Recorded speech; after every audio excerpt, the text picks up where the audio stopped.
Hello, my name is Sharon Gardner, and this is my presentation on the Science History Institute's digital collections. As you can see here, it's a basic summary from the Science History Institute. The digital collections offer highlights from the library, archives, and museum collections with a chronology that ranges from the Roman Empire to the 21st century. The materials include everything from fine art to rare books and from scientific objects to photographs. The digital collections were actually launched in 2018, so this is a fairly new digital collection, which was launched as part of a push to make some of the more interesting items of the Institute's collection available. Another consideration was that some of those materials that had high use and or digital surrogates frequently requested could be digitized, as going through the digitization process would cut down on physical handling of the materials. The entire idea was to promote the history of science, medicine, technology, and industry with an emphasis on chemistry and chemistry-related areas. Funding for the digital collections began with a grant from the Institute of Museum and Library Services, as well as funds from an organization in Philadelphia, the Arnold and Mabel Beckman Foundation, and a personal donation by Robert W. Gore. Donations and grants actually make up a good portion of the ongoing funding for this project.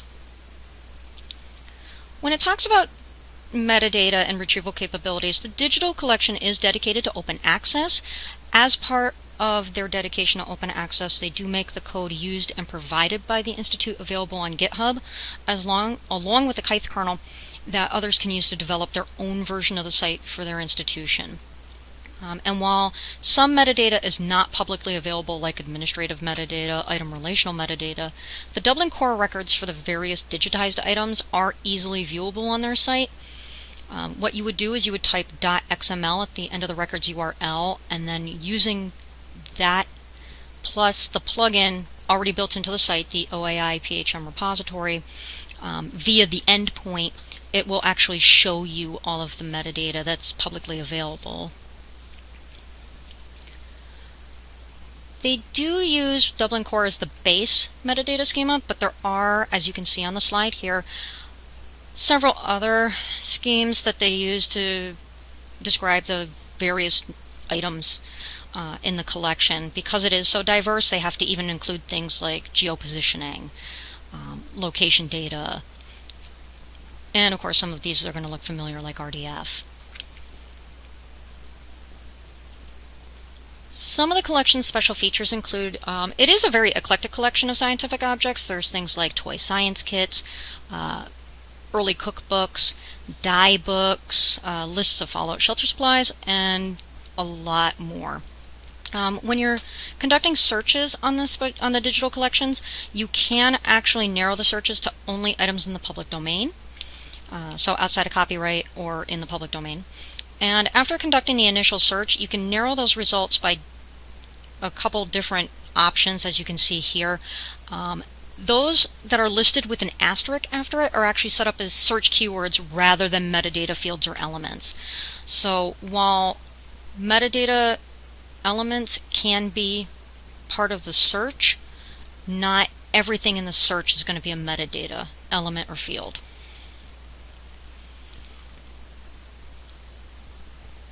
Does this digital collection reach its objectives? In my opinion, yes, to the extent that it shows the various items in the collection, focused on the history of chemistry, and there really is some neat stuff on there.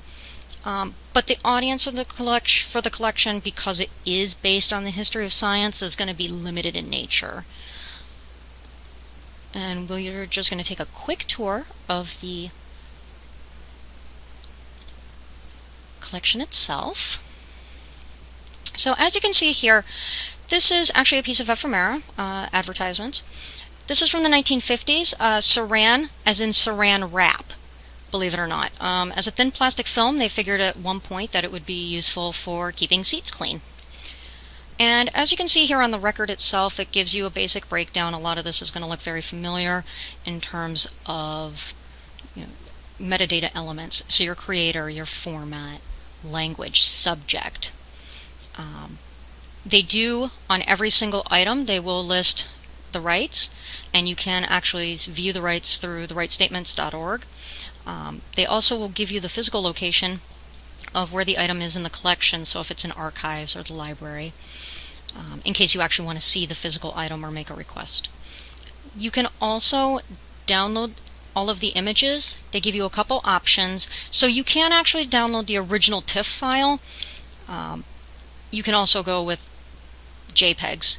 They tend to go with JPEGs. I think there's 1 or 2 items in the collection that are listed as PNGs, but those are meant more for if you're going to be reusing it on a website. And of course they have their citations here. So when you're looking at the digital collections themselves, they always have a recently added section. They update every single day. So this particular week, it happens to be oral histories. Last week, it was all advertisements for the Dow Chemical Company. They do have a lot of text-based items, but they also have quite a few physical objects that they've been photographing as well recently. So they do have some sections on featured topics if people want to narrow it down to a specific area, for example, in health and medicine. And Mexican brand insect fluid.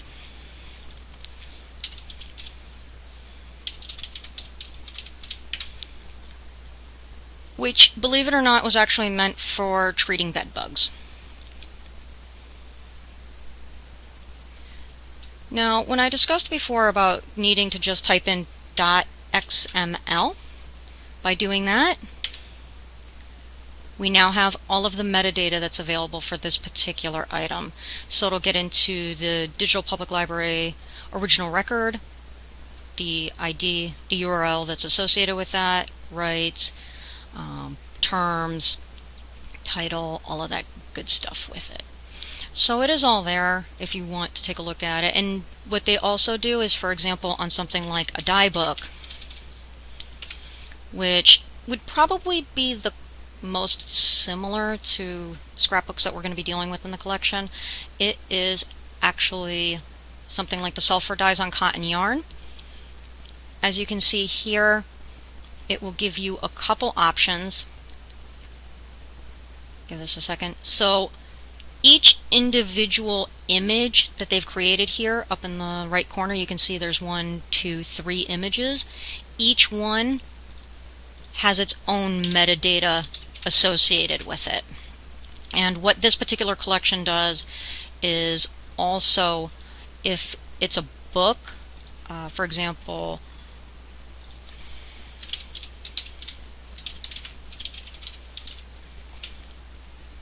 The Romance of Modern Chemistry, this particular book, for example, is 347 pages. The only things that are viewable online for the collection are just the images from the book. So they did try to kind of cut down on the amount of photographing that they're doing by trying to pick kind of the highlights of the various works.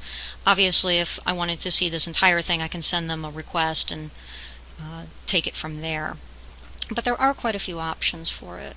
So when you're talking about, there's quite a few things about frequently asked questions. They do lay all of this out. There is also on their policy page is where you're going to find the details on how they handle the collection, what gets selected, what the purpose is, what the standards are, excluded items, things that they're just not going to create. For example, one of their considerations when they are looking to select items is if it's publicly available elsewhere. They're not going to redigitize something that's already available in a different digital collection. They may send a pointer to it on their website here, but they're not going to create their own specific record. So as you can see, the digital collections has quite a few different things.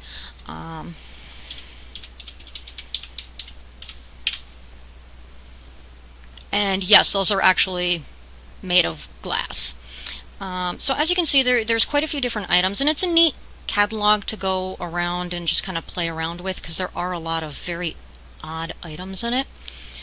But I hope you enjoyed learning a little bit about the Science History Institute's digital collections, and thank you so much.